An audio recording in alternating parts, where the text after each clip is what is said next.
Nanti masuk waktu syuruk, kerjakan 2 rakaat sholat sunnah di waktu syuruk itu. Bukan duha itu, bukan.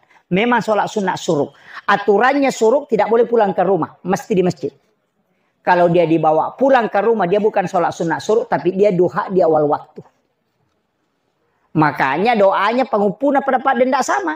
Kalau sholat sunnah syuruk terikat dengan masjid, tidak boleh keluar. Boleh keluar hanya berwudu, kemudian kembali lagi.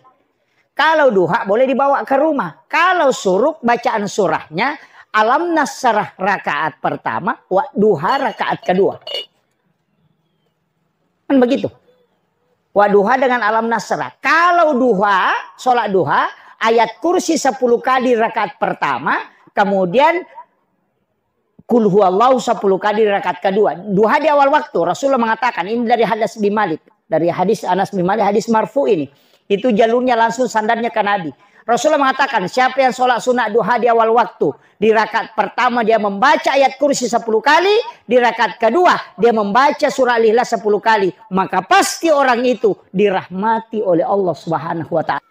Tapi di awal waktu 2 rakaat tidak boleh ditambah. Nanti 1 jam kemudian baru boleh kerjakan duha lagi yang berikutnya kalau misalnya mau tambah. 2 rakaat pisah, tidak boleh disambung. Makanya dikerjakan di awal waktu. Pas masuk duha, kerjakan 2 rakaat. Tapi surahnya ditentukan.